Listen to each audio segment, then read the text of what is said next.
예, 오늘 신앙의 기초 다섯 번째 시간 들어가겠습니다.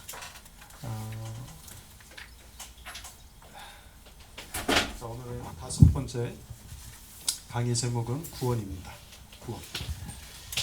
이 구원에 대한 얘기는 좀 예민한 부분도 있고 그렇지만 분명하게 알아야 될 부분도 있습니다. 그래서 오늘 이 구원에 대해서 좀 명확하게 좀 성경적으로 우리가 이해하는 시간이 되었으면 좋겠어요. 먼저 예배소서 2장 8절을 읽고 오늘 이야기를 시작합시다. 자, 예배소서 2장 8절 같이 읽을까요? 시작.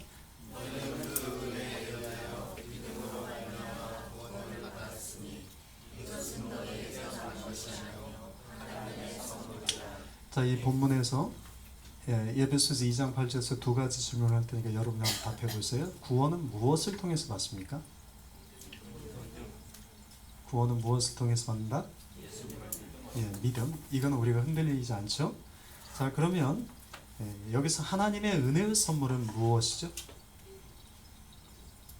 하나님의 은혜의 선물은 무엇이죠? 네. 예, 맞습니다. 자신 있게 말씀하세요. 두 개입니다. 믿음과 구원입니다. 그러니까 믿음도 은혜의 선물이요, 구원도 은혜의 선물이라는 거예요. 자, 그렇다면 이 구원은 믿음을 통해서 된다고 했잖아요. 근데 믿음도 하나님의 선물이요, 구원도 하나님의 선물이라고 하면 우리의 구원은 전적인 누구의 역사다? 구원은 누가 하시는 거다? 하나님의. 이것을 좀 고급스럽게 표현하면 하나님의 주권적 사역이다. 그렇게 표현할 수 있죠. 그죠? 그러니까 구원에 있어서 사람이 할 수 있는 것은 사실 아무것도 없습니다. 그런데 이 구원은 전적인 하나님의 주권적 사역이다. 자, 그렇다면 질문을 드리면서 해봅시다. 이 앞을 보시겠어요? 여러분, 하나님이 구원의 주권자시라면 왜 인간은 여전히 책임을 져야 할까요?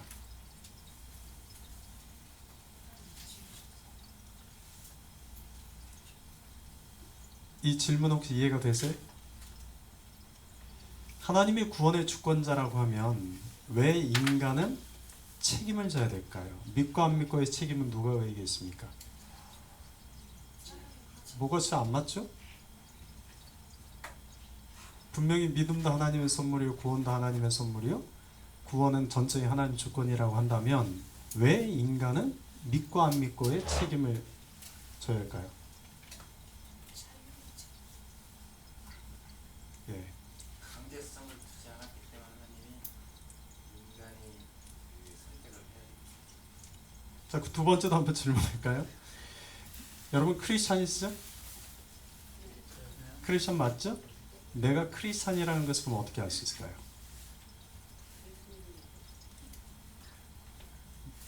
내가 크리스찬이라는 것을 어떻게 알 수 있을까요?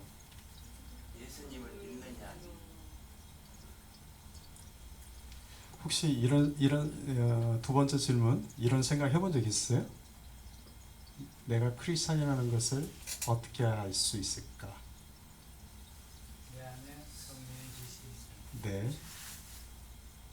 성경책을 들고 다니는 만화책을 들고 다니는.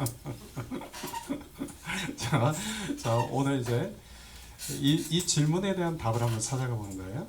오늘 이 질문에 대한 답을 한번 찾아보겠습니다. 자, 일단 구원에 대해서는 하나님의 주권, 이걸 이야기하기 위해서는 먼저 인간이 어떤 존재인지부터 명확하게 알아야 됩니다. 내가 어떤 존재인지를 명확하게 알아야 왜 내가 이런 구원이 필요한가, 그리고 이 구원이 하나님이 이런 주권 속에서 우리에게 선물로 주시는가 정확하게 이해가 되죠. 자, 내가 어떤 존재인가를 우리가 지난주에 인간이 처한 6가지 상태, 처음에 기억나세요? 6가지 상태에서 로마서 3장 10절부터 12절까지를 살펴봤어요. 이것은 다른 말로 하면 인간의 전적인 타락, 이렇게 표현할 수 있는 거예요. 인간이 전적으로 타락됐는데 그 전적으로 타락된 것을 모두 6가지가 나와요. 자, 다시 한번 10절부터 12절까지 읽어볼까요? 시작.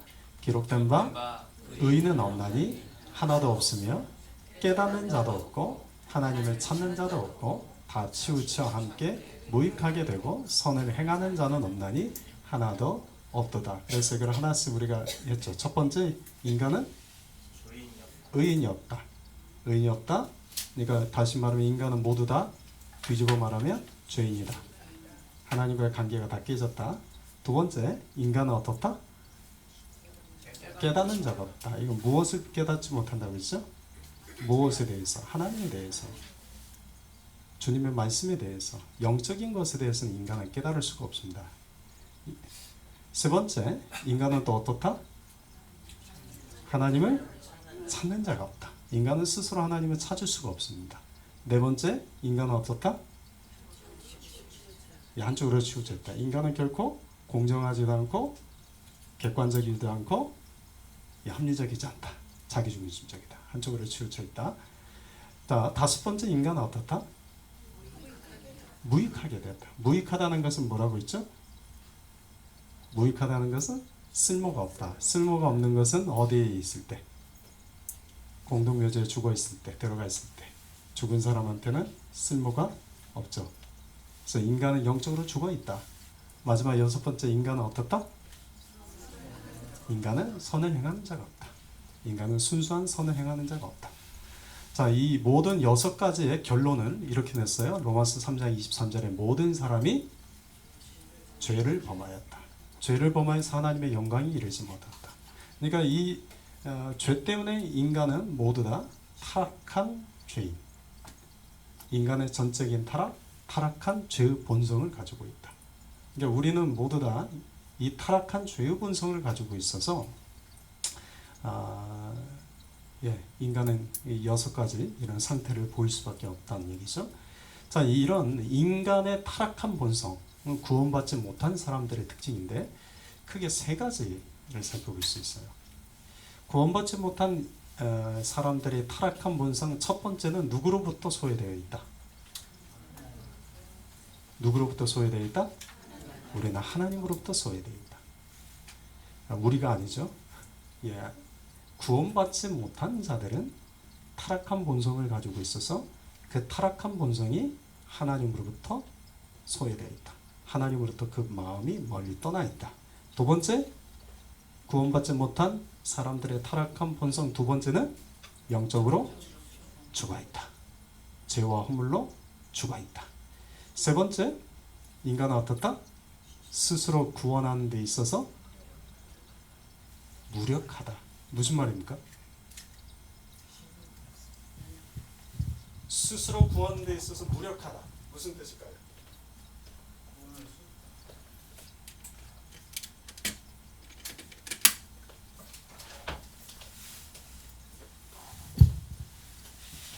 하지만 인간은 스스로 구원할 수 있다 없다? 없다. 없다. 이제 그 말이죠. 그래서 우리가 아주 연약할 때가 의미하는 게 바로 그런 겁니다. 인간은 스스로 구원할 수 있는 힘이 없을 그때에 예수님이 우리를 위해서 죽으셨다. 그런 얘기예요.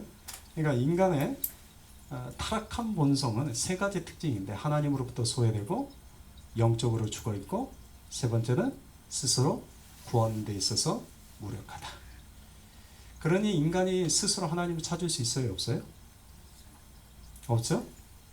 그런데 하나님이 인간을 찾아와 주시는 겁니다. 하나님이.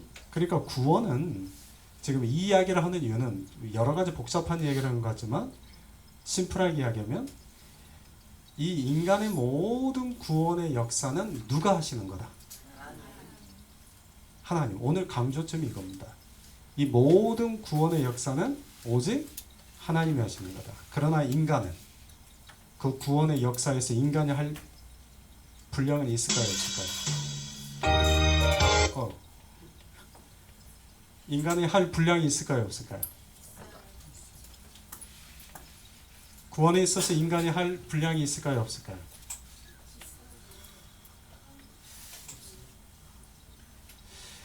이 시간이 되면 피곤도 하고 머리도 이게 생각도 잘 안 나고 뭔가 말은 해야 될 것 같은데 자꾸 이렇게 내 생각하고 입하고 다르게 나오기도 하고 그럴 수도 있어요.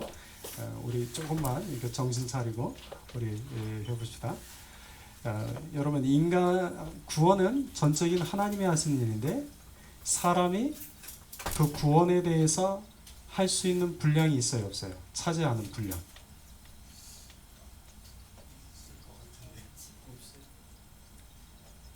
있어요, 없어요? 아, 그래요. 나중에 이 결론 내리고 자, 이거 봅시다.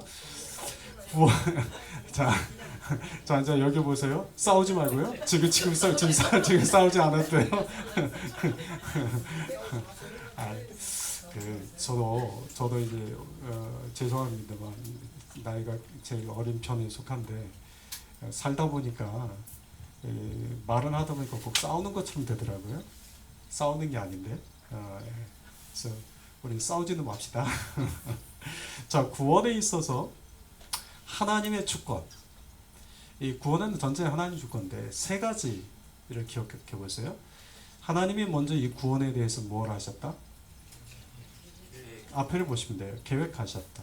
그리고 그 하나님 그 계획을 어떻게 하셨다? 실행하셨다. 그래서 하나님 결국 구원을 어떻게 하셨다? 오늘 우리가 배울 전체 내용인 첫 번째 섹션의 내용입니다. 자, 그러니까 구원 계획을 실행하고 계획을 완성하시는 분이 전적인 하나님의 주권이다. 하나님의 주권이다.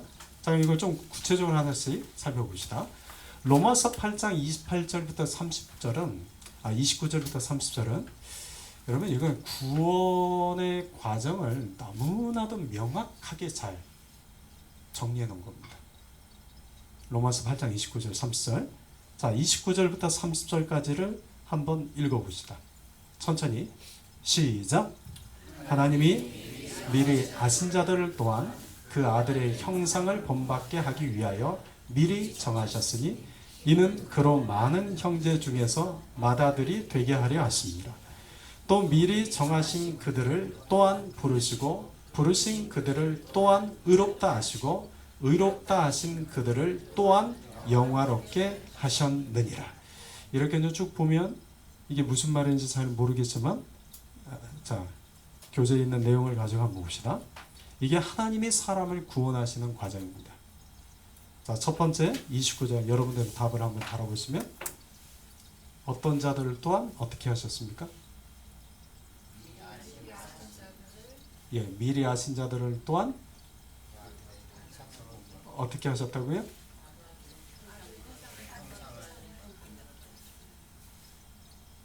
자, 미리 아신 자들을 또한 어떻게 하셨다고요? 다 답 혹시 달아오셨어요? 자, 최현식 사님 뭐라고 따라오셨는지 이야기해 보세요. 미리 아신 자들을 또한 맏아들이 되게 하셨다. 예, 그 29절 끝까지 쭉 가다 보면 마지막 동사가 뭘로 되는지를 알 수 있어요. 미리 아신 자들을 또한 미리 정하셨다. 미리 아신 자들을 또한 미리 정하셨다. 이게 첫 번째예요. 두 번째 30절에 보면 이제는 미리 정한 자들을 또한 그들을 또한 어떻게 하셨다? 예, 그렇죠. 부르셨다. 잘 따라오고 계세요? 네. 그러면서 또 부르신 자들을 그들을 또한 어떻게 하셨다? 예, 의롭다 하셨다. 자, 마지막 네 번째 단계는 의롭다 하신 그들을 또한 어떻게 하셨다? 영화롭게 하셨다. 우리의 구원은 어디에서 완성이 돼요? 영화롭게 되는 데서 완성이 됩니다. 자, 구원의 과정이 이거 좀 정리해봤어요. 이 다섯 개의 단어로 이제 이루어집니다. 첫 번째는 어떻게 하셨다? 미리 하셨다. 두 번째 미리 정하시고, 세 번째 부르시고, 네 번째 의롭게 하시고, 마지막 영화롭게 하셨다. 이것이 우리를 구원하시는 하나님의 과정이다. 일종의 체인이라고 해야 되나요? 이 네 가지 과정이에요. 자, 여기를 다시 한번 본문을 보시면, 자, 로마서 8장 29절부터 30절 앞을 보세요. 제가 여러분을 위해서 확실하게 눈에 들어오도록 색깔을 칠했어요. 자, 미리 아신 자, 미리 정하셨고, 그들을 부르시고, 의롭다 하시고, 영화롭게 하셨다. 자, 여기서 4번이나 반복하는 단어가 있죠? 4번 반복하는 단어가 뭐가 있습니까? 또한. 보이세요? 또한. 그죠?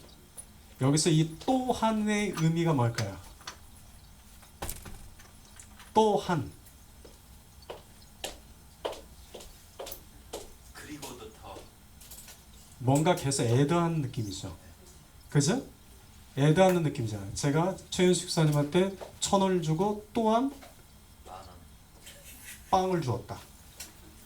빵을 주고 또한 음료수를 주었다. 음료수를 주고 또한 과일을 주었다. 그러니까 여기서 이 또한이라는 미닝은 어떤 미닝이에요? 계속 뭔가를 이렇게 계속 애드하는 느낌이죠? 네. 예. 이걸 지금 누가 하고 계세요? 하나님이 하고 계신다는 거예요. 하나님이 또한 지금 하고 계시는 거예요. 자, 그런데 중요한 것도 있어요. 이 5개 이 동사의 시제는 뭘로 되어 있을까요? 시제. 이게 한글 성경의 번역의 한계입니다. 과거. 자, 영어로 성경으로 보면 정확하게 합니다. 과거. 다 뭘로 되어 있어요? 과거. 보이세요? 예, 다 지금 과거로 되어 있죠? 그렇죠? 5개 행동 시제는 다 과거라는 말은 무슨 말이에요? 하나님의 구원의 계획의 5단계는 이미 다 정한. 과거에 정해지셨다. 이미 과거에 정해졌다. 그러니까 이건 바뀌는 거예요, 안 바뀌는 거예요? 안 바뀐다는 거예요. 하나님의 구원의 계획은 미리 아시고, 미리 아신 자들을 미리 정하시고, 미리 정하신 자들을 부르시고, 부르신 자들을 의롭게 하시고, 의롭게 하신 자들을 영화롭게 하시는 이 구원의 과정은 과거에 이미 정해진 거다. 이건 바꿀 수 있는 게 아니다. 그런 얘기예요. 그렇다면 이 구절에서 중요한 것은 무엇입니까? 이 구원의 4개의 과정을 직접 행하시는 분은 누구입니까? 제일 중요한 것은 이 모든 것은 누가 하고 계신다? 하나님이 하고 계신다. 이게 중요한 거예요. 에베소서 1장 4절부터 6절까지 말씀도 한번 좀 읽어봅시다. 이 4절부터 6절까지 우리 병옥 집사님 읽어주실래요? 시작. 곧 창세전에 그리스도 안에서 우리를 택하사 우리로 사랑 안에서 그 앞에 거룩하고 흠이 없게 하시려고 다 읽어요? 그 기쁘신 뜻대로 우리를 예정하사 예수 그리스도로 말미암아 자기의 아들들이 되게 하셨으니 이는 그가 사랑하시는 자 안에서 우리에게 거저 주시는 바 그의 은혜의 영광을 찬송하게 하려는 것이다. 아멘. 창세전부터 하나님의 계획은 무엇입니까? 4절을 보세요. 4절에 있습니다. 창세전에 하나님의 계획은 무엇입니까? 그리스도 안에서 우리를 택하시고. 제가 이렇게 색깔 한 거 괜히 한 게 아니거든요. 예. 제가 그리고 일부러 4절이라고 말씀드렸잖아요. 예, 다시요. 창세전부터 하나님의 계획은 무엇입니까? 4절에 있습니다. 그 앞에 거룩하고 흠이 없게 하시고. 누구 앞에? 하나님 앞에 거룩하고 흠이 없다는 것은 구원받은 자를 의미해요. 하나님의 창세전부터 계획은 우리를 그 앞에 거룩하고 흠이 없게 하시는 구원을 계획하셨다. 이게 앞에서 우리가 로마서 좀 전에 이야기했던 그 모든 구원의 계획이 이미 창세전에 계획된 것이다. 자, 그러면 두 번째, 하나님의 구원 계획의 목적은 무엇일까요? 6절에 있습니다. 그의 은혜의 영광을 찬송하게. 구원 계획의 목적은 뭐라고요? 그의 은혜의 영광 쉽게 말하면 구원의 목적은 우리가 하나님을 찬송하는 예배하는 자가 되게 하는 것. 우리 아까 김예영 원사님 기도 잘해 주셨죠. 구원의 목적은 우리가 하나님을 찬송하고 예배하는 자가 되는 것. 그래서 우리를 구원하셨단 말이에요. 자, 그렇다면 여러분, 이런 하나님의 구원 계획의 핵심은 그런데 뭘까요? 5절에 있습니다. 예수 그리스도 이 구원 계획의 핵심은 무엇입니까? 5절에 있습니다. 예수 그리스도로 말미암아 그냥 보시면 돼요. 예수 그리스도로 말미암아. 구원 계획은 누가 갖고 계세요? 이미 다 하나님이 정하셨어요. 그래서 우리를 구원하시는 목적은 뭐라고요? 하나님을 예배하기 위해서요. 근데 우리를 구원 계획을 갖고 계신 하나님이 우리가 구원해서 하나님을 예배하게 하는 그 가장 중요한 핵심은 누구를 통해서? 예수 그리스도 그분을 통해서. 자, 구원의 주권적 계획은 그렇게 됐고요. 자, 이제 구원의 주권적 계획을 이제 하나님이 실행하신단 말이에요. 자, 첫 번째 봅시다. 회심하기 전 인간의 영적 상태는 어떠냐? 잘 아는 거죠. 에베소서 2장 1절에 인간은 어떻다? 인간은 허물과 죄로 죽었다는 것은 영적으로 죽어 있다는 거죠. 여러분, 영적으로 죽어 있다는 뜻이 뭡니까? 하나님과 다르죠. 자, 손 들고. 영적으로 죽어 있다는 뜻이 뭘까요? 하나님과 우리가 분리됐다. 하나님과 우리 사이가 분리되었다. 정확하게 문자적 의미가 맞고요. 또 영적으로 죽었다는 것은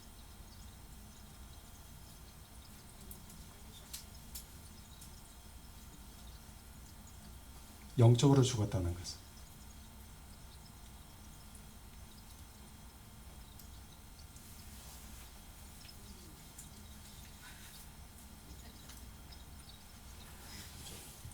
죄송합니다.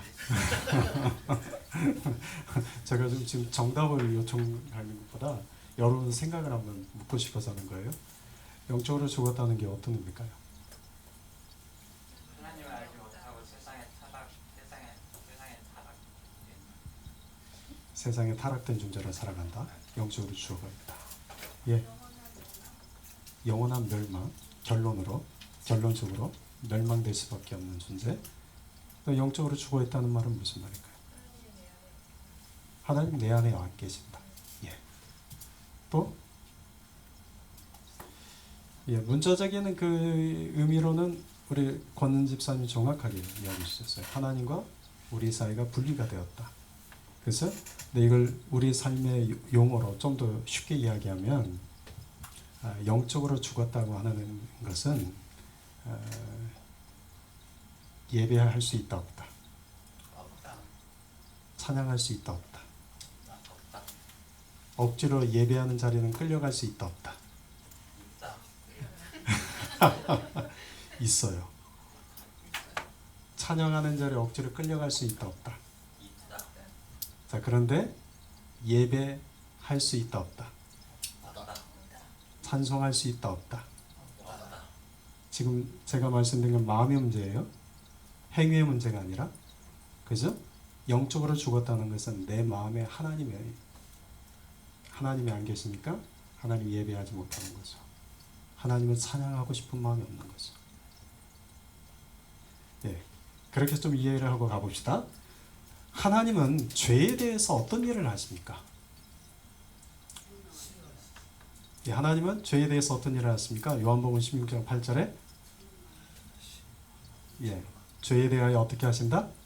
책망하신다. 근데 책망하신다는 것을 영어로 보니까 뭐라고 되어 있어요? convict라고 되어 있어요. 이게 무슨 뜻인지 아세요? 이 단어가 판사가 법정에서 유죄 판결하다는 뜻이에요. 너 죄인이야. 너 죄인이야. 유죄 판결하다는 뜻이에요. convict. 이게. 그러니까 하나님이 심판대 위에서 그 죄를 어떻게 하세요? 예. 죄인이라고, 너 죄가 있어. 죄인이야. 라고 선포하시는 거예요. 결국은 그 죄에 대한 선포를 당하면 재판장에서 판사가 너 죄인이 이 죄라고 선포하면 어떻게 돼요? 형을 살아야죠. 자, 세 번째. 사람이 진리를 알기 전에 어떤 과정이 필요한가? 질문이 이래요. 자, 디모데후서 2장 25절에 진리를 알기 전에 뭐가 필요해요? 회개. 이 중요한 거 단어. 이제 두 번째 섹션에서 이 회개에 대해서 이야기를 하죠. 회개가 중요합니다. 진리를 알기 전에 회개가 필요하다. 자, 누가 이 모든 일들을 지금 허락하고 계시는가? 이 모든 일을 하나님이 하고 계신다. 자, 하나님의 자녀가 되는 권세를 누가 주시는가? 하나님이 주시죠. 자, 주님의 자녀가 되는 권세와 전혀 상관없는 세 가지. 출생, 학력, 노력, 의지. 자, 주님의 자녀가 되는 권세와 전혀 상관없는 세 가지. 첫 번째, 출생, 혈통 필요 없어요. 두 번째, 노력, 육정 필요 없어요. 세 번째, 의지력, 사람의 뜻 필요 없어요. 자, 여러분 지금 이스라엘하고 팔레스타인하고 전쟁 중이에요. 그래서 우리에게 심정적으로 어느 나라가 더 우리한테는 가까워요? 이스라엘. 우리한테는 그렇죠. 왜요?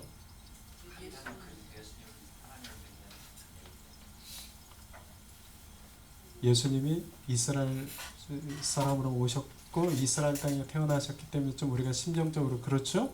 네. 그런데 첫 번째, 주님의 자녀가 되는 권세와는 전혀 상관없는 첫 번째가 뭐라고요? 혈통이 필요 없어요. 출생 혈통이 필요 없다네요. 그러면 이스라엘 사람이라는 이유만으로 하나님의 자녀가 되는 권세가 없다는 얘기죠. 반대로 팔레스타인이라고 해서 하나님의 자녀가 되는 권세를 받을 기회가 없지는 않다. 그런 얘기죠. 그러니까 이스라엘과 팔레스타인 싸움 속에서 사람들은 세상은 자기 정치적인 이유 때문에 어떤 이들은 팔레스타인, 무슬림 쪽은 팔레스타인 이스라엘 다 이렇게 선택하지만 우리 그리스도인들이 가져야 될 좀 자세는 팔레스타인 안에도 크리스찬들이 있단 말이에요. 교회들이 있고 그 다음에 이스라엘 안에서도 교회들이 있단 말이에요. 정말 하나님의 자녀들이 있단 말이죠. 저는 그들이 저는 더 중요한 가치라고 생각을 해요. 그리고 하마스는 그건 악이죠. 그렇지만 그 하마스 때문에 애꿎은 민간인들이 죽는 것에 대해서는 정말 가슴 아픈 일이죠. 이것을 좀 구분합시다. 어느 어떤 특정한 민족이기 때문에 모두 다 악인 것처럼 이렇게 취급하는 것은 그렇게 옳은 자세는 아니다. 주님의 자녀가 되는 첫 번째 권세는 출생과 노력과 의지력과는 상관없다. 자, 우리의 믿음을 성장시키는 분은 누구인가? 여러분 아까 믿음은 처음에 시작할 때 하나님의 은혜의 선물 첫 번째가 뭐라고 했어요? 믿음이라고 했죠? 그래서 이 믿음을 성장시키는 분도 누구예요? 그러면 우리 중에 나의 믿음을 자랑할 수 있는 사람이 있어요, 없어요? 없어야 되죠. 그죠? 왜냐하면 내가 하는 것이 아니라 다 정말 우리 이건 믿어요? 아니 지금부터라도 믿읍시다. 믿음은 누가 주셨어요? 그리고 내 안에 그 믿음을 자라게 하신 것은 누가 하시는 거예요? 그러니까 그 믿음을 가지고 내가 자랑할 수 있어요? 없어요? 없어요. 없습니다. 하나님 하시는 거예요? 자, 우리를 다시 살리시는 분은 또 누구인가? 지금 계속 답을 주어가 누가 되고 있어요? 하나님. 자, 구원의 계획을 하신 분도 하나님이시고 구원의 계획을 지금 실행하시는 분도 누구다? 하나님입니다. 자, 그러면 이제 구원을 계획을 완성하는 것을 여기 합시다. 하나님이 우리를 미리 정하신 예정이라고 표현하죠. 미리 정하신 목적은 뭐냐? 로마서 8장 29절을 봅시다. 미리 정하신 목적은 뭐예요? 아들의 형상을 본받게 하고 아들의 형상을 본받게 하겠다. 무슨 뜻입니까? 아들의 형상은 뭡니까? 예수님의 형상을 본받는다는 게 무슨 말입니까? 굉장히 좀 어려운 표현이죠. 예수님의 형상을 본받는 말이 무슨 말이에요? 예수님의 인격을 네, 예수님의 인격, 예수님의 성품을 닮아가는 것, 그런 표현이기도 하고 또 어떤 표현이에요? 여기서 아들의 형상을 본받는다는 것은 우리 육체 죄의 형상을 버리고 영원한 그리스도와 같은 형상을 입는다. 그러니까 구원을 받는다 그런 뜻이 있습니다. 그러니까 우리가 이 땅에서는 죄인의 몸을 입고 살잖아요. 근데 부활한 후에는 우리가 썩어지지 않을 영광스러운 그분의 형상을 입게 된단 말이에요. 구원의 의미가 있어요. 그 다음에 이제 이렇게 나오죠. 예수님이 다시 오실 때 믿는 자들에게 이르는 일들은 빌립보서 3장 21절에 명확하게 이렇게 말씀하십니다. 어떤 일이 일어납니까? 시작.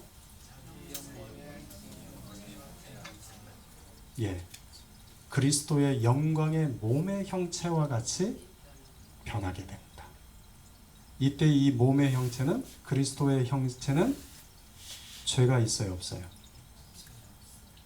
죄가 있어요, 없어요? 없어요. 죄를 지을 수 있어요, 없어요? 없어요. 없습니다. 이건 새로운 영적인 몸을 입는다.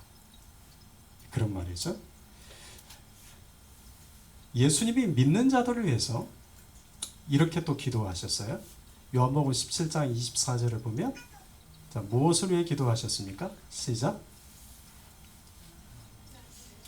나 있는 곳에 나와 함께 있어 내게 주신 나의 눈으로 하시니. 그래서 뭐 어려운 단어죠. 영광, 형상, 주의 영광의 형상, 영광 다 이것을 의미하는 것은 뭐라고요? 이 땅의 죄의 몸이 아닌 썩어지지 않는 그리스도의 형상, 주님의 형상, 부활의 형상, 또 구원의 형상, 새로운 형상을 얻게 되는 것은 예수님이 믿는 자들을 위해서 이 땅에서 그렇게 기도하셨다.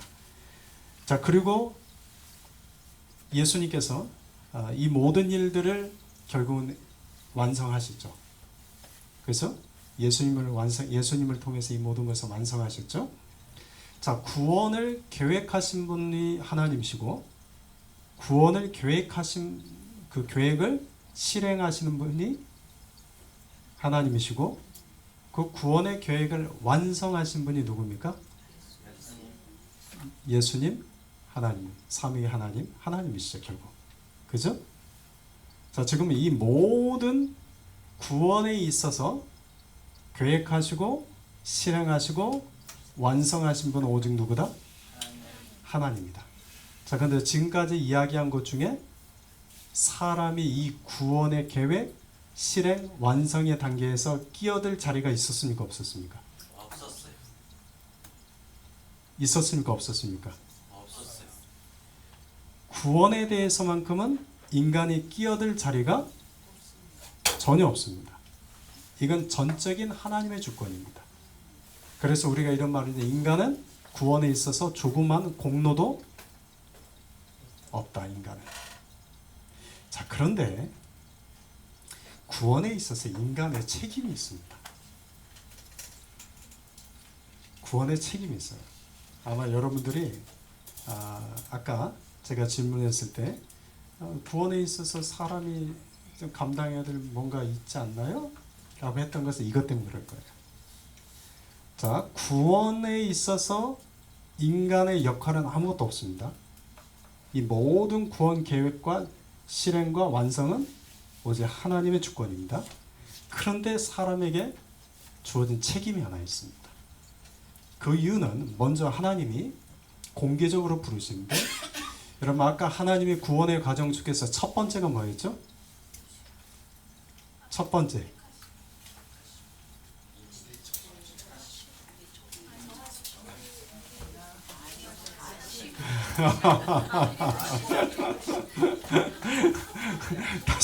다시 첫 번째 어디서 시작해요? 미리 아신 자들 예, 미리 아시고 두 번째 미리 정하시고 그리고 미리 정하시고 세 번째 미리 부르시고 미리 부르시고 그리고 부르신 자들을 네 번째 의롭다 하시고 마지막 영화롭게 하신다. 이 구원의 계획이었어요. 이게 첫 번째 미리 아셨다. 그리고 미리 정하셨다. 그리고 세 번째 부르셨다. 이 세 번째까지의 단계는 모든 사람에게 동일하다. 지금 그 이야기입니다. 자 보세요. 요한복음 3장 16절을 읽어봅시다. 우리 잘 아는 말씀이죠. 시작.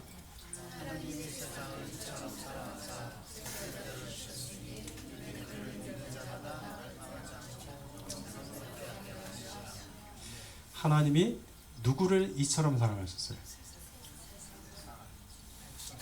예, 세상에 있는 모든 사람들을 다 사랑하셨던 거예요.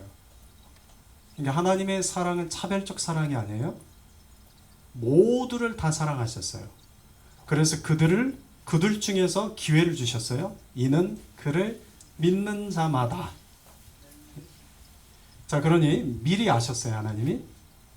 미리 정하셨어요. 부르셨어요. 여기까지는 똑같아요. 근데 어디서 이제 갈라져요? 의롭게 하는 데서도 갈라지기 시작해요. 믿음을 통해서 달라지거든요. 그 부분 또 이야기합시다. 로마서 10장 12절부터 13절도 우리 같이 한번 읽어볼까요? 시작. 유대인이나 헬라인이나 차별이 없습니다. 차별이 있어요, 없어요? 없습니다. 자, 계속 읽어봅시다. 시작. 한 분이신 주께서 모든 사람의 주가 되사 그를 부르는 모든 사람에게 부유하시더라. 누구든지 주의 이름을 부르는 자는 구원을 받으리라. 아멘. 여러분 유대인이나 헬라인이나 차별이 없어요. 다시 말하면 미리 아셨어요. 다 똑같이. 그리고 미리 정하셨어요. 그리고 그들을 다 어떻게 하셨어요? 공개적으로 부르셨어요. 누구를 통해서? 예수님을 통해서 다 부르셨어요. 부르셨는데 그들 중에서 믿는 자가 있고 믿지 않는 자가 있고 주의 이름 믿고 부르는 자가 있고 믿지 않고 있는 자가 있고 여기에 따라서 의롭게 되는 것이 달라지는 거예요. 자, 이해가 되셨어요? 이해가 되셨습니까? 네, 하나님은 모두 다 아시고 모두 다 정하셨고 모두 부르셨다. 자, 그런데 두 번째 이제 사람의 책임이 여기 있습니다. 제목을 두 번째 책임을 읽어볼까요? 시작. 사람은 믿지 않는 것에 대한 책임이 있다. 요한복음 3장 18절에 그를 믿는 자는 심판을 받지 아니하는 것이요 믿지 아니하는 자는 하나님의 독생자의 이름을 믿지 아니함으로 벌써 심판을 받은 것입니다. 여러분 구원의 모든 과정은 하나님의 주권이지만 그러나 인간이 믿지 않으면 그 책임은 누가 진다? 인간이 진다. 그 다음 사람이 복음을 순종하지 않는 책임도 진다. 데살로니가 후서 1장 8절 9절에 이렇게 되어 있습니다. 하나님을 모르는 자들과 우리 주 예수의 복음에 복종하지 않는 자들에게 형벌을 내리시리니 이런 자들은 주의 얼굴과 그의 힘의 영광을 떠나 영원한 멸망의 형벌을 받으리로다. 여러분 복음을 순종하지 않는 책임도 누구에게 있다? 사람에게 있다. 사람에게 있다. 자, 결론은 이렇습니다. 여러분 그렇다면 구원에 있어서 인간의 역할이 있다고 한다면 뭐? 예스 구원의 계획은 하나님이 세우셨고 실행도 하나님이 하셨고 완성도 하나님이 하시는데 구원에 있어서 인간의 역할은 오직 딱 이것밖에 없습니다. 뭐라고요? 하나님의 부르심에 하나님의 부르심에 응답하는 것을. 다시 하나님의 부르심에 예스, 아멘, 믿습니다 하는 것밖에 없다. 이건 인간의 역할입니다. 인간. 자, 그렇다면 하나님이 원하시는 것은 뭐냐? 베드로후서 2장 9절 말씀 같이 한번 읽어봅시다. 시작. 주께서는 너희를 위하여 오래 참사 아무도 멸망하지 아니하고 다 회개하게 이르기를 원하시느니라. 아멘. 이게 하나님의 마음입니다. 이게 하나님의 마음이에요. 그래서 우리가 앞에 하나님의 구원의 5가지 과정에서 하나님 미리 하셨고 미리 정하셨고 공개적으로 부르셨어요. 그렇죠? 그렇게 하신 이유는 뭐 때문에 그래요? 아무도 멸망하지 않고 다 회개하게 이르기를 원하시기 때문이다. 원하시기 때문이다. 여기서 좀 어려운 부분이 하나 있어요. 예정론 들어보셨어요? 네. 여러분 예정론을 어떻게 이해하고 계세요?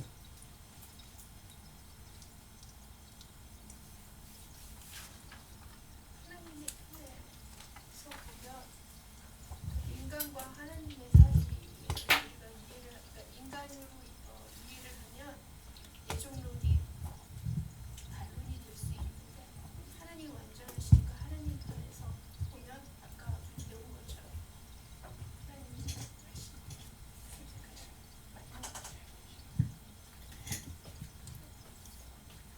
제가 또 다시 설명해 드릴게요. 다른 분 어떻게 생각하세요? 예정론이 뭡니까? 예정론 어떻게 이해하고 계세요? 하나님이 미리 정하신 예정론.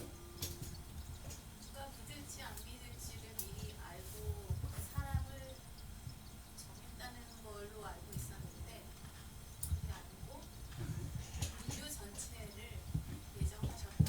그 뜻 안에서 그렇게 다시 해석을 지금 같은 맥락이에요. 지금 말씀하신 게 같은 맥락인데 사람들이 이 예정론에 대해서 이렇게 생각하는 분들이 많아요. 그러니까 이 사람은 구원하기로 예정된 사람, 또 반대로 이 사람은 구원하기로 예정되지 않은 사람. 이렇게 혹시 배우지 않으셨어요? 배우진 않았나요? 네. 그거는 그렇게 사는 설교를 들어보진 않으셨나요? 예, 들어봤습니다. 우리는 하나님이 구원하기로 예정된 사람이지만 밖에 있는 사람들은 하나님이 아직 구원하기로 예정되지 않은 사람들이 얼마나 감사합니까? 혹시 이런 식의 설교는 들어본 적 없어요? 저는 한국에서 그런 설교를 들어봤었거든요. 특히 저는 장로교 배경이어가지고 장로교에서는 이 예정론이 중요합니다. 그래서 그 예정론, 칼빈의 예정론에서 인간은 구원받기로 예정된 사람이 있고 구원받지 않기로 예정된 사람이 있다. 예정론을 그렇게 이해를 했어요. 근데 결론을 놓고 보면 오해다. 예정론에 대한 오해다. 칼빈의 예정론은 그런 의미가 아니에요. 칼빈의 예정론은 열등 식민, 우등 식민, 사람 이렇게 서로 구분해서 이 사람들은 예정했고 이 사람은 예정하지 않았다. 그러면 이게 뭐가 될까요? 만약 그렇게 처음부터 구분되어져 있다면 어떻게 될까요? 불공정. unfair? 불공평하고 이거는 우리 말로 뭐라고 해요? 한국 단어로? 불공평, 이거 다른 말로 운명, 팔자. 그러면 이 사람은 어차피 뭐래도 구원받기로 예정된 사람, 운명, 팔자가 되죠. 이 사람은 뭐래도 어차피 구원받지 않기로 예정된 사람, 운명, 팔자가 되잖아요. 그런데 하나님은 운명과 팔자가 아니에요? 아니에요? 칼빈이 말한 예정론은 당시에는 모두가 다 크리스찬이었어요. 칼빈이 살던 시대는 99.99%였어요. 근데 그 믿는 사람들이 하나님의 주권 속에서 바라보니, 아까 말씀하셨죠? 하나님의 주권 속에서 바라볼 때 우리는 하나님께 예정받은 자다, 선택받은 자다. 그러니까 고백의 차원이었어요. 그런데 우리가 성경적으로 보면 사도 바울이 이야기한 건 좀 전에 살펴봤죠? 미리 아시고 미리 정하시고 공개적으로 누구에게나 다 부르셨어요. 이해가 되셨어요? 그리고 하나님은 지금 모두가 다 멸망하지 않고 회개하여 구원받게 이르기를 원하세요. 이해가 되셨어요? 그러니까 하나님은 포기하신다, 포기하지 않으신다? 하나님 끝까지 포기하지 않으신다. 근데 누가 포기한다? 우리가 포기한다. 하나님은 포기하지 않으신다. 그러나 우리는 포기한다. 그래서 우리가 이런 하나님의 구원에 대한 이야기를 알고 하나님의 마음을 알면 우리 역시도 영혼을 구원하는 일에 있어서 포기할 수 있다, 없다? 없는 거죠. 하나님이 포기를 안 하시니까. 자, 그러면 우리는 다 하나님께 예정된 자들이죠? 네이비면 안 되지. 세 가지 단계까지 다 똑같다니까요. 자, 우리는 하나님이 미리 아신 자죠. 창세 전에? 네? 또 우리는 미리 하나님이 창세 전에 정하신 자들이죠.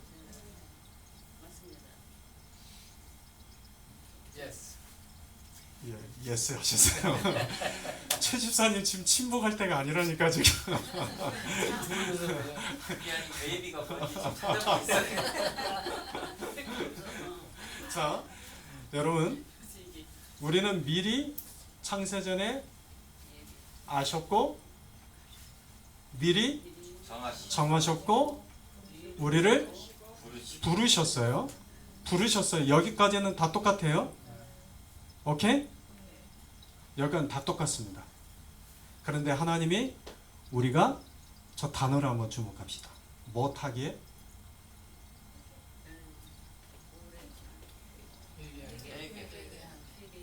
자, 이제 중요한 두 번째 섹션을 넘어갑니다.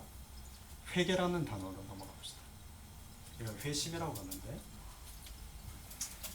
이건 그냥 넘어갑시다.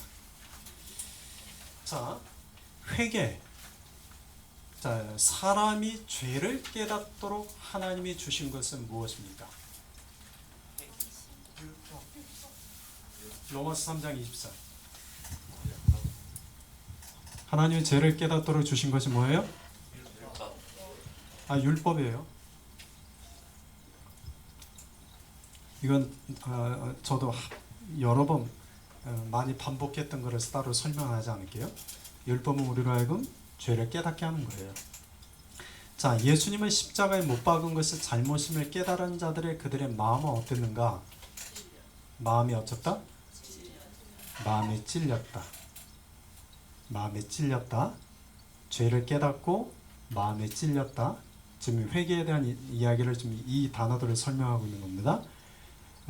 회심은 먼저 어디에서부터 시작한다? 죄를 깨닫는 데서부터 시작한다. 죄를 깨달은 자들의 그 마음의 상태는 어떻다? 찔림이 있다.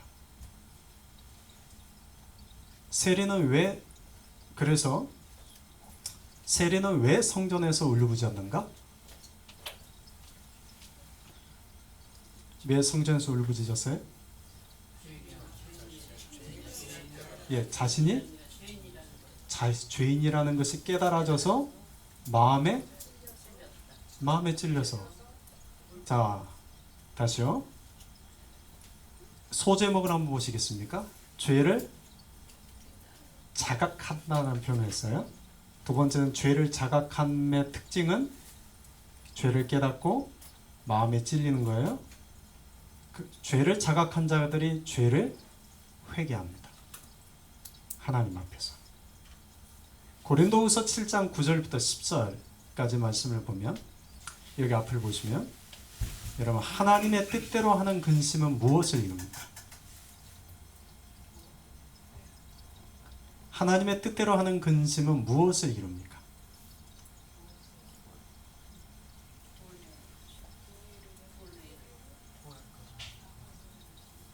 하나님의 뜻대로 하는 근심은 예.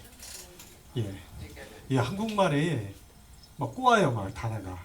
그냥 쉽게 말하면 하나님 뜻대로 하는 근심은 회개를 이루는 것이요. 그 회개를 통해서 무엇을 이루게 해요? 구원에 이르게 해요. 근데 이 한국말은 이게 참 이렇게 꼬아져 있어가지고 좀 이해하기가 어려운데 다시요. 하나님 뜻대로 하는 근심은 동사가 어디에 있어요? 회개를 이룬 것이에요. 이 회개는 무엇을 이루게 해요? 구원에 이르게 한다. 명확하죠? 자, 다시 말하면 여러분 구원 전에 반드시 뭐가 있어야 된다? 회개가 있어야 된다. 그렇다면 뉘우침과 회개의 차이점은 뭡니까? 뉘우침과 회개의 차이점은 뭡니까? 뉘우침은 깨닫기만 하는 거고 회개는 마음이 다시 돌아오는 거예요. 자, 뉘우침과 회개의 차이를 정말 잘 말씀하셨어요. 오늘은 최 집사님이 많이 졸리신가 봐요. 농담을 안 하시네. 심히 졸려서. 자, 뉘우침과 회개의 차이가 뭐예요?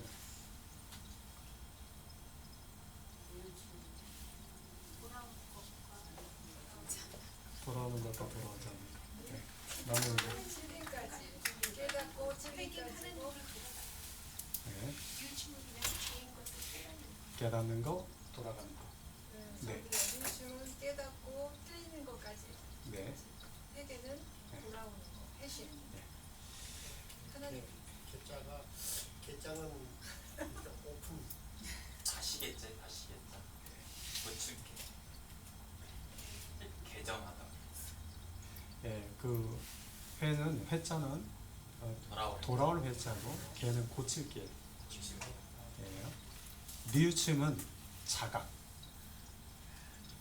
자각의 단계에서 끝나요. 그런데 자각하고 하나님께로 돌아오지 않아요. 예수님께로 돌아가는 것이 회개입니다. 이게 죄를 깨닫는 것은 회개예요, 뉘우침이에요. 죄를 깨닫고 그 죄로부터 떠나서 말씀으로 돌아가는 것이 뭐예요? 회개예요. 자, 그렇다면 뉘우침에서 끝나는 사람이 많아요? 회개까지 가는 사람이 많아요?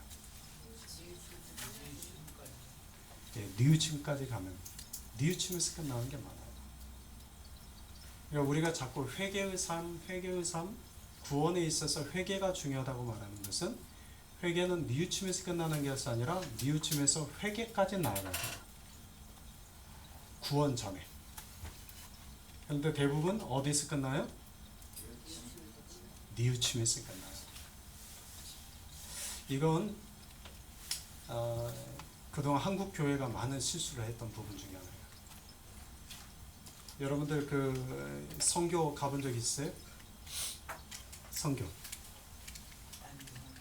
예. 단기 선교 갈 때 복음 전해 보셨나요? 그때 복음 전할 때 뭐라고 가르쳤는지 기억나세요? 그 복음을 전할 때 복음을 전하고 나서 영적 기도 시켜주고 오잖아요. 근데 거기에 뭐가 빠졌어요? 예. 회개가 빠졌어요. 근데 이게 한국 교회가 80년대 캠퍼스 전도법이 들어오면서 캠퍼스 전도법 중에 대표적인 게 사형예예요. 이 사형예에는 뭐가 빠져 있어요? 회개가 빠졌어요.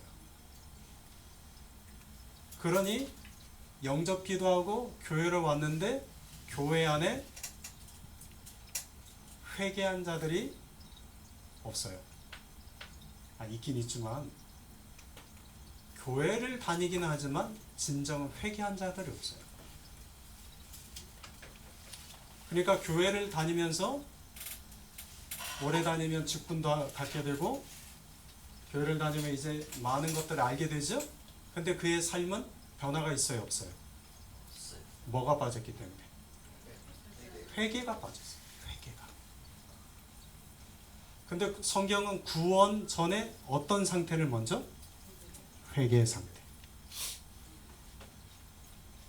자, 주의 이름을 부르는 자에게 주어진 약속. 주의 이름을 부르는 자 무엇을 얻습니까? 구원. 구원을 얻습니다. 자, 구원받기 위해서 요구되는 것.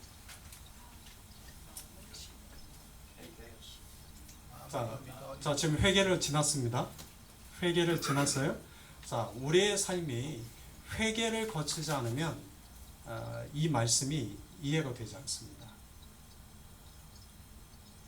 우리의 삶이 진정한 회개를 경험할 때, 회개를 통하여 하나님께 나아갈 때 10절 말씀 읽어볼까요? 시작.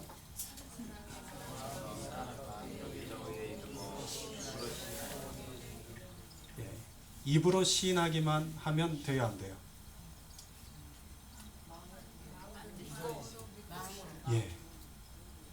예, 우리 영접 기도의 단점이 뭐예요? 입으로만 시인하고 뭐예요? 영접 기도의 단점은 회개 빠지고 마음으로 믿는 것 빠지고 그냥 입으로만 시인하게 하면 구원받았습니다. 이렇게 선포하는 거죠. 근데 이건 바른 거예요? 바르지 못한 거예요? 이건 바르지 못합니다. 다시요. 이거 너무나 이 부분은 중요한데 우리가 이 부분을 중요하지 않게 여기고 있어요. 여러분, 입으로만 시인하면 구원받는 거 아니에요? 뭐라고요? 마음으로 믿어. 회개하고 마음으로 믿어야 돼요. 회개하고 마음으로 믿은 다음 입으로 시인할 때 그 사람이 구원받는 거예요.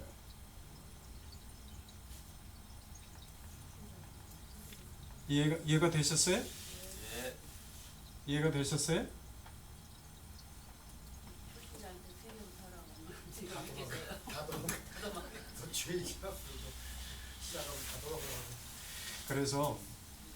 그래서 일종의 그 전략으로 지금 이야기하는 것처럼 전략으로 어떻게 하면 사람들이 현대인들은 죄에 대한 이야기하면 거부감을 갖잖아요.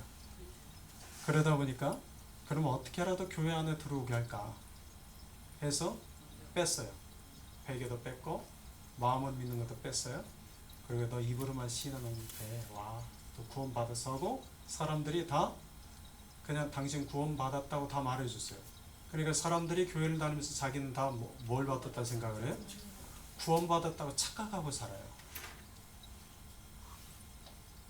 여러분, 교회 다니고 있다고 해서 구원 받아요? 예수님의 제자라고 해서 구원 받아요? 아니요. 예. 여러분 잊지 마세요. 회개와 마음으로 믿는 것이 중요하다. 그래야 진정한 내 입으로 예수를 주라 시인할 수 있다. 예, 거꾸로 해도 되죠. 그럼요, 그래도 되죠. 예. 자, 이 거짓 믿음. 자, 믿음 왜 입으로만 시인하면 안 되는지를 성경이 이렇게 증명합니다. 야고보서 2장 19절 한번 보세요. 읽어봅시다. 시작. 내가 하나님은 한 분이신 줄을 믿으냐 잘 아는구나. 귀신들도 믿고 떠듭니다. 여러분, 귀신들도 믿어야 안 믿어요? 예, 그러니까 귀신도 믿죠. 그럼 귀신도 구원 받아요? 어떻게 믿는지 한번 보실래요? 마가복음 1장 24절 보세요. 이 귀신이 뭐라고 말해요? 예수님에 대해서 시작.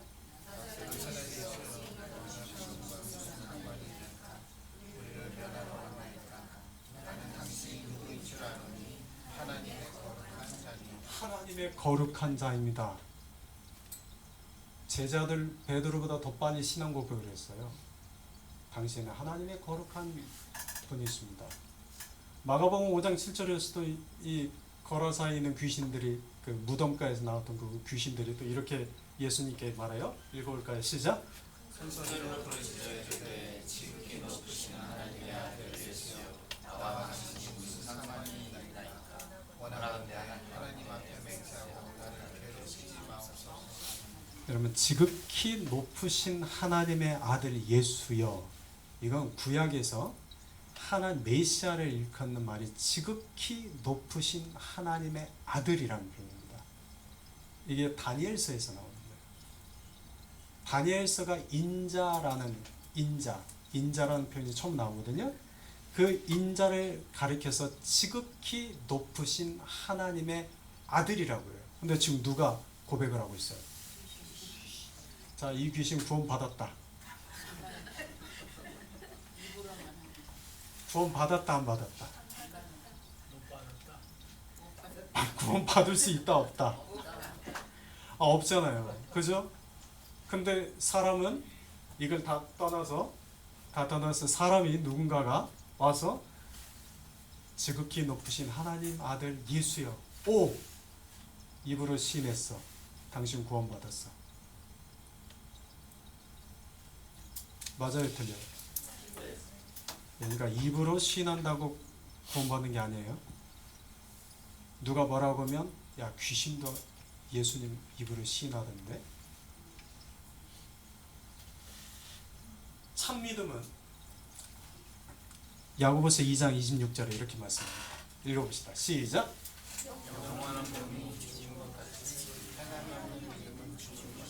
그래서 이 행함이라는 것은 다름이 아니라 하나님께로 돌아가는 거예요. 하나님께로 향하는, 하나님 말씀대로 살아가는 것을 이야기했죠. 자, 예수님이 이렇게 말씀하셨어요. 마태복음 7장 20절 시작. 이러므로 그들의 열매로 그들을 알리라. 그러니까 입으로 시인하는 것으로 그들을 아는 것이 아니라 그들의 삶에 맺혀진 열매를 통해서 그들이 나를 믿는 자인지 안 믿는 자인지를 알겠다. 그래서 이 말씀 다음에 나오는 것이 우리가 잘 아는 말씀인데, 주여 주여, 누구든지 주여 주여 하는 자마다 다 천국에 들어간다, 들어가지 못한다. 근데 누가 들어간다? 하나님의 말씀대로, 하나님 말씀대로 살아가는 자가 하늘나라에 들어간다. 자, 그렇다면 이제 여기서 우리가 질문을 해야 돼요. 내 믿음이 죽은 믿음인지 살아있는 믿음인지.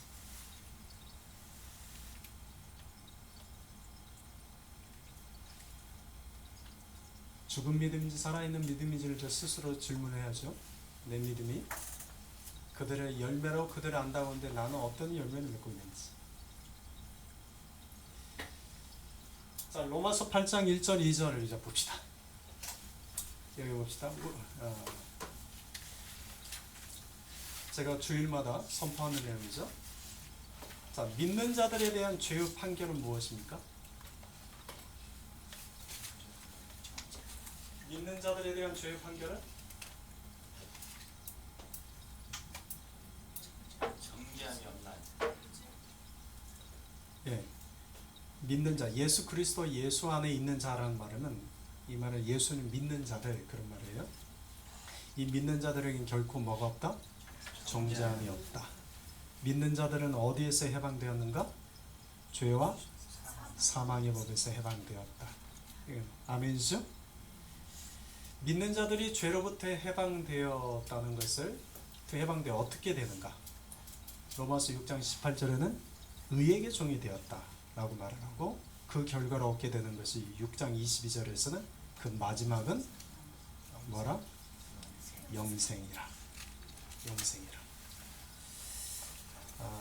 여러분, 오늘 구원에 대한 이야기인데,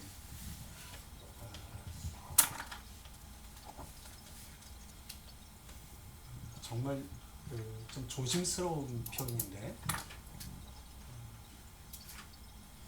내가 구원 받았습니까? 구원 받지 않았습니까?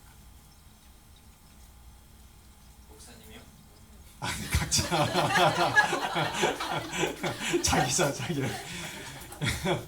여러분, 내 자신이 구원 받았습니까? 안 받았습니까? 우리는 당연히 받았죠. 목사님이죠.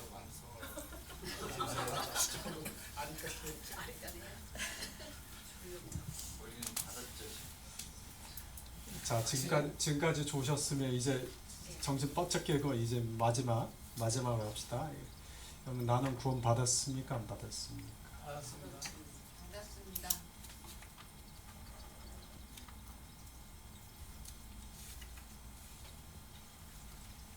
구원 받았습니까? 안 받았습니까? 받았습니다. 열매 있어요. 저희 열매 가지고 있어요.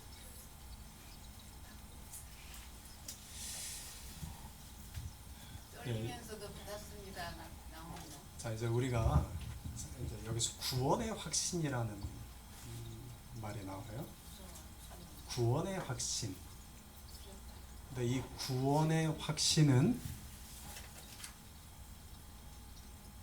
사람들이 이렇게 표현하죠. 아니, 구원의 확신도 없어. 구원의 확신을 가져야지. 그러니까 사람들이 다 나는 구원의 확신이 있습니다라고 말을 해요. 어떤 분이 교회를 왔는데 같이 식사를 딱 하는데 궁금해서 물었어요. 어느 교회를 다니셨습니까? 물었어요. 그러니까 그분이 저한테 말을 하기를, 목사님, 저는 구원의 확신이 있습니다. 그러는 거예요. 그래서 이제 제가 저분이 어떻게 저런 말씀을 하실까 정말 궁금해서 이제 이야기를 좀 더 쭉 나눠봤어요. 예수님을 언제 만나셨습니까? 언제 회심하셨습니까? 그런 건 잘 모르겠고요. 저는 구원의 확신이 있어요.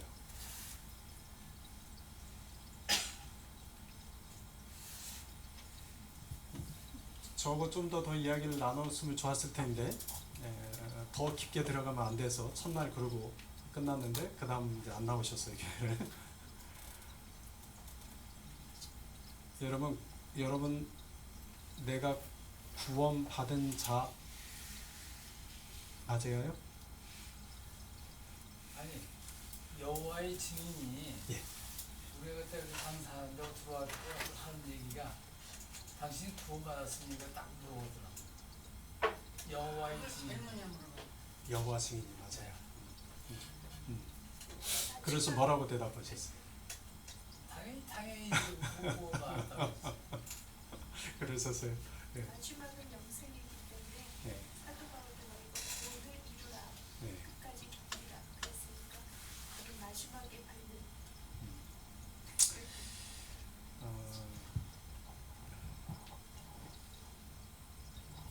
구원의 약속을 받은 사람과 구원받은 사람.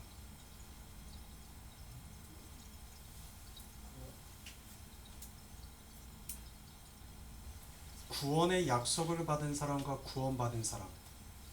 어떤 차이죠? 구원의 약속을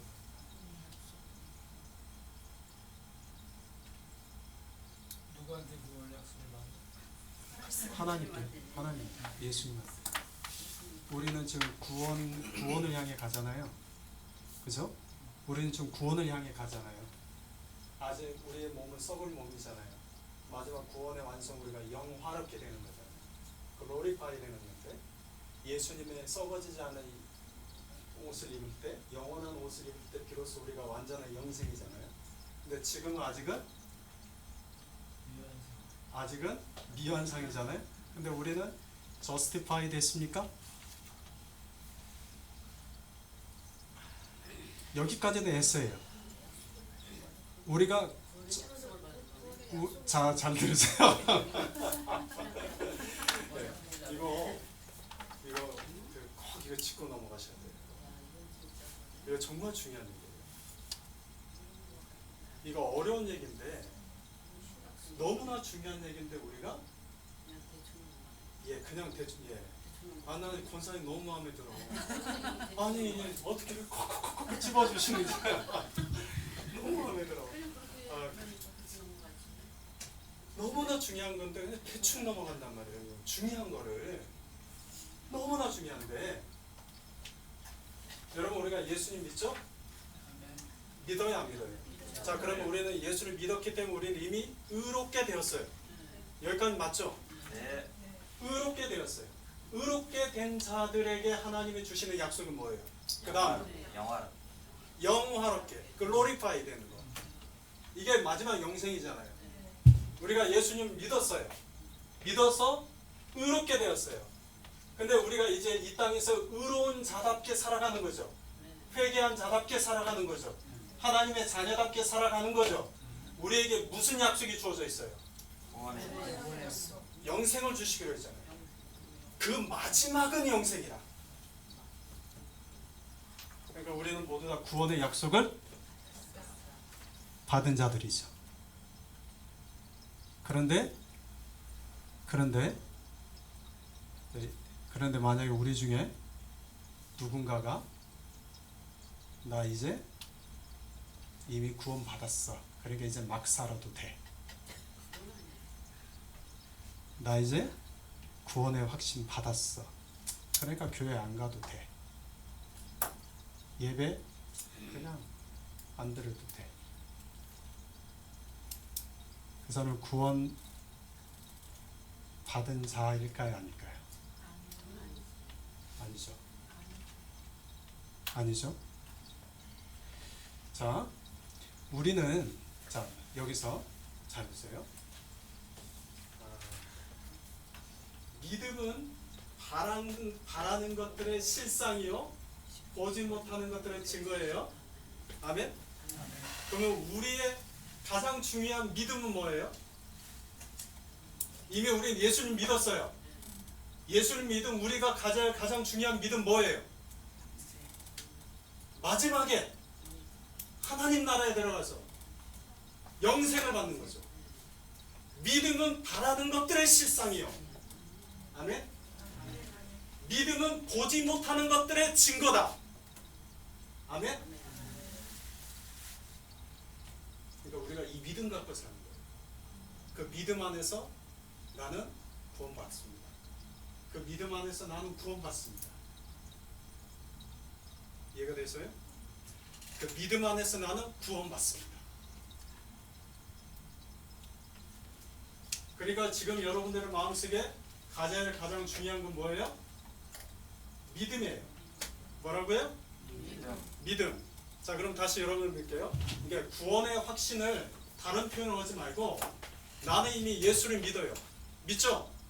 예수를 믿는데 예수를 믿는 믿음을 가진 내가 지금 나는 어떤 믿음을 가지고 나아가요? 마지막 구원받을 믿음. 믿음은 바라는 것들의 실상이 보지 못하는 것들의 증거라고 하셨는데 그 믿음 때문에 나는 구원을 받는 자입니다.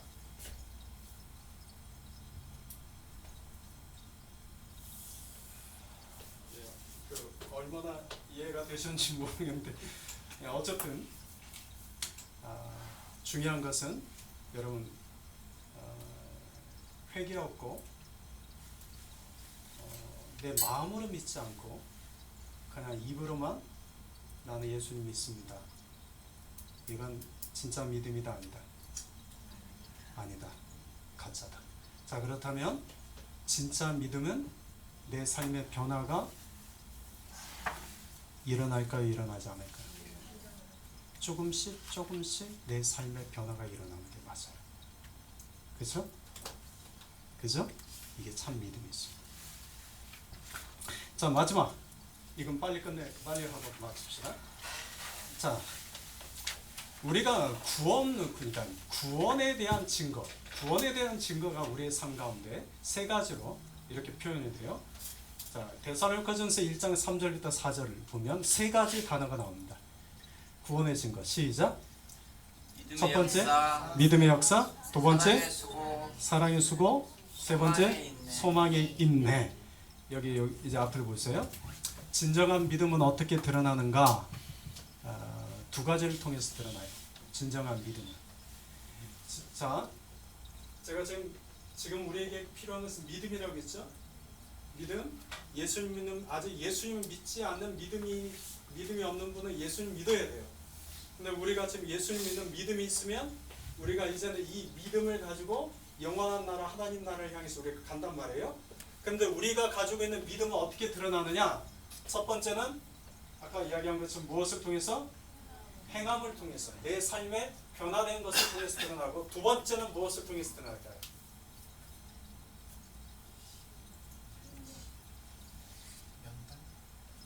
예, 여기 보세요.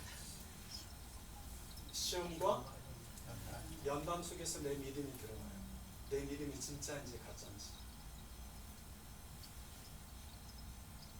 시험과 연단 속에서 내 믿음이 진짜인지 가짜인지가 드러나요.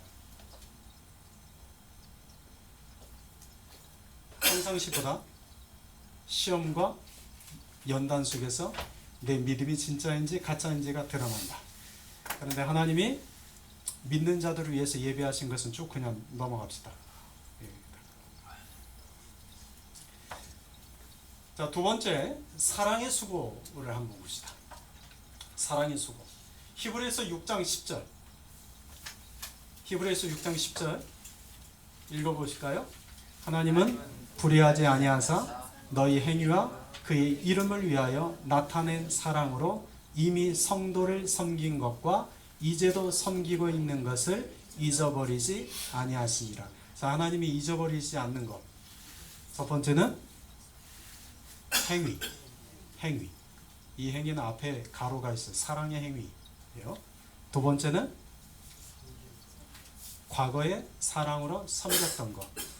세 번째는 지금도 그 사랑으로 섬기고 있는 것. 다시 말해 하나님은 무엇을 잊지 않으세요?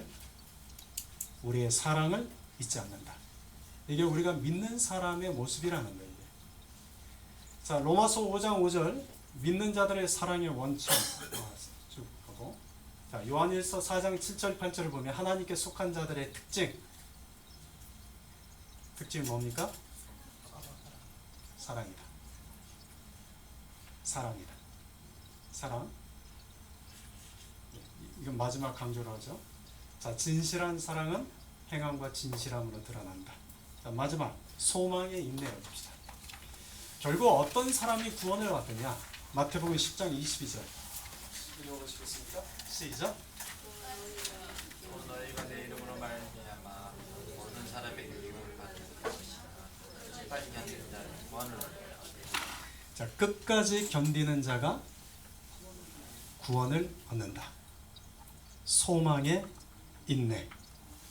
우리가 인내할 수 있는 이유는 우리의 소망을 살아계신 하나님께 두기 때문이다.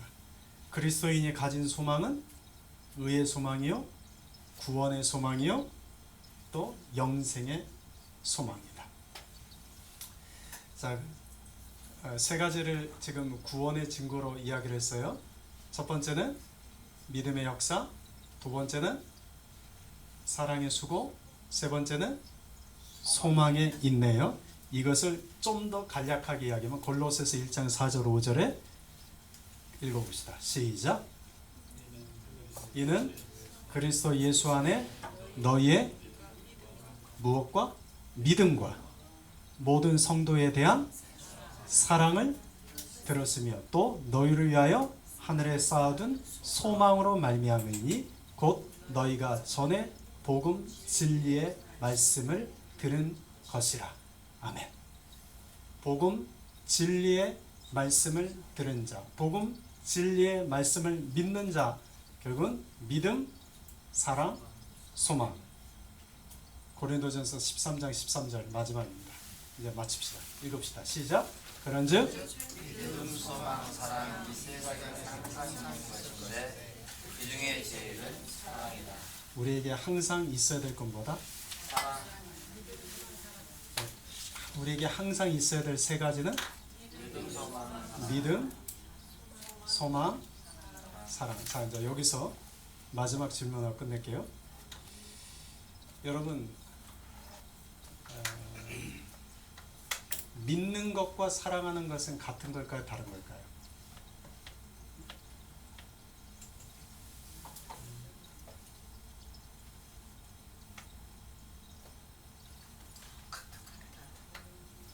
자, 믿는 것과 소망하는 것은 같은 걸까요? 다른 걸까요? 같은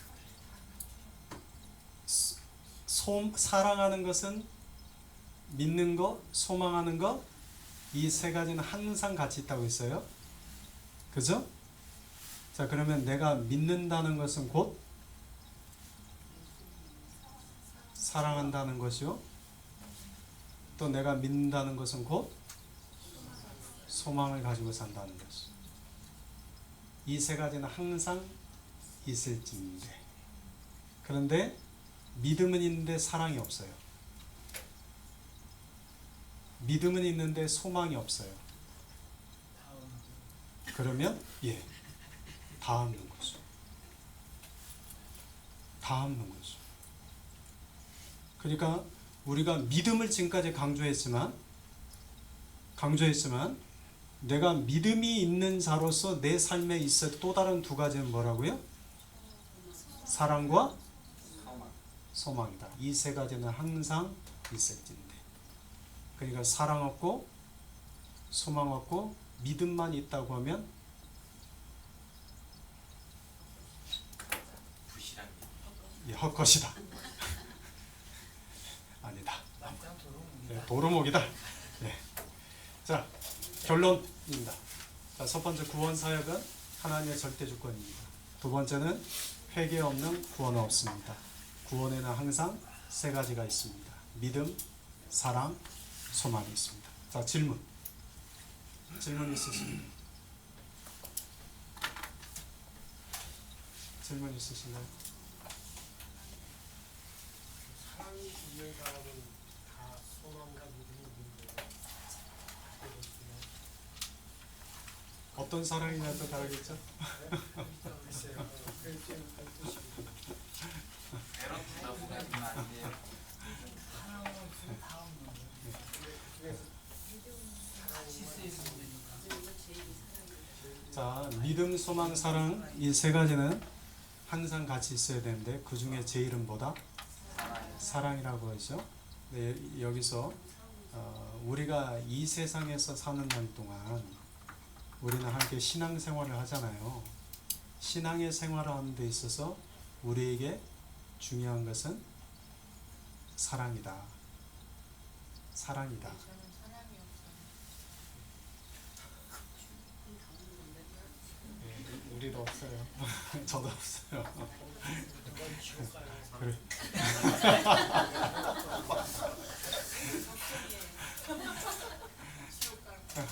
아니, 걱정하지 마세요. 항상 있는데 지금 조그만 거예요. 조그만 거. 믿음 소망이 너무 커서 자, 질문 있으십니까? 또 다른 질문. 오늘 강의 내용 중에서 질문. 사랑은 하나님 사랑과 이웃 사랑과요. 사랑은 하나님 사랑과 이웃 사랑이다. 율법의 핵심이다. 사랑. 또 질문. 예수님이 오시기 전에 살았던 그 인간들 있잖아요. 예수님이 난 길, 진리, 생명이라고 하셨는데 나를 만나면 정말 아버지께 갈 자가 없다고 하셨는데 그 전에 살았던 사람들도 부르심까지는 그냥 있었는데 그 예수를 통하지 않고 다른 어떤 방법으로 구원에 이르는 길이 있었을까요? 예수님 이외에는 구원의 다른 방법이 없어요. 이건 우리가 정확하게 합시다. 근데 이제 우리의 이제 질문은 여기서 항상 함정에 빠지는데 지금 이 질문이죠. 조선시대 이순신 장군은 구원 받았습니까? 안 받았습니까? 독립군들은 구원 받았습니까? 안 받았습니까? 근데 거기에 대해서 이제 이렇게 답하는 게 제일 좋아요. 하나님만 아신다. 하나님만 아신다. 자, 예수님이 이 땅 가운데 드러났을 때와 드러나지 않았을 때 있죠? 예수님이 이 땅 가운데 드러나지 않았을 때는 만물에 하나님을 알만한 것들이 다 세상 신성이 있어서 그 마음의 양심을 통해서 하나님을 알게 된다라는 말씀이 나와요. 그런데 그러니까 이 부분에 대해서는 제가 답변할 수 있는 부분이 아니에요. 어느 누구도. 그런데 예수님이 세상 가운데 드러난 이후에는 분명해요. 예수님이 우리 가운데 공개적으로 드러난 이후부터는 분명해요. 예수님을 믿지 않으면 구원에 이르는 자가 없다. 이렇게 정리하면 어떨까 싶어요. 저 이순신 장군이 구원받았다고 생각하는 건 아니고 그런 얘기 아니라 솔로몬은 구원 받았을까 안 받았을까? 솔로몬은 율법까지는 침득하는데 물론 이거 하나님 하시는 거지. 마지막에 솔로몬이 확실한 건 솔로몬이 말년에는 하나님을 떠났다는 거예요. 솔로몬. 그래서 솔로몬이 말년에 하나님을 떠났기 때문에 끝이 좋아야 되는데 끝까지. 전도서가 그 전에 쓴 거죠. 그러니까 저도 생각이 그런데 솔로몬이 그렇게 죄를 지고 죽었는데 네. 잠언과 전도서는 언제 썼냐? 그 일찍 썼대요. 일찍 썼대요. 그러니까 지금 자 일단은 자 보세요. 솔로몬이 말년에 회개하고 죽었는지 모르겠어요. 성경에 기록되어 있는 것은 역대기서와 열왕기서가 좀 약간의 차이가 있어요. 차이가 있는데 솔로몬이 지금 우리가 요즘 열왕기서 보잖아요. 열왕기서에서는 우상을 섬기고 죄를 섬긴 것 때문에 그 아들 때 하나님이 진노하셔서 남왕국과 북왕국으로 분열시켰잖아요. 그렇게 끝나요. 근데 또 역대기서에서는 솔로몬에 대해서 약간 좀 우호적으로 해요. 왜냐하면 솔로몬이 예루살렘 성전 그 성전을 완성해서 역대기서 강조는 좀 이 예배 쪽에 좀 강조를 해서 거기에서는 솔로몬이 마지막에 좀 이렇게 회심하는 것 듯한 인상을 좀 보여줘요. 그래서 성경학자들 역시도 어떻게 따라가는 게 맞겠느냐 이해하는데, 근데 한 가지 확실한 것은 올라가서 우리가 올라가서 찾아야 되는데, 근데 일사가 일단 올라가서 올라가면 기다려봐. 이제 전화해. 막창이랑 어머님이 먼저 올라오시고서 근데 이제 조심해야 될 것은 올라가서 솔로몬이 또 반가했더니 솔로몬이 여기 지옥이다 그럼 어떻게 하지? 네, 아무튼 근데 남에 대한 구원의 문제는 우리가 쉽게 이렇게 저렇게 말할 수 없어요. 사실 안 하는 게 맞아요. 왜냐하면 나 자신의 구원 역시도 사실은 하나님께 속한 것이지, 나는 구원의 확신이 있습니다 하고 갔더니 가봐야 안 되지. 그러면 어떻게 돼요? 지옥 갔다는 날. 그러니까 이런 말들이 있잖아요. 저 대학 다닐 때 신학교 교수님이 저희 신학생 감호하놓고 그랬어요. 야, 축하할 일 하나 있다. 다들 왜요? 그 교수님 하는데, 야, 천국에 드디어 목사 하나가 갔단다.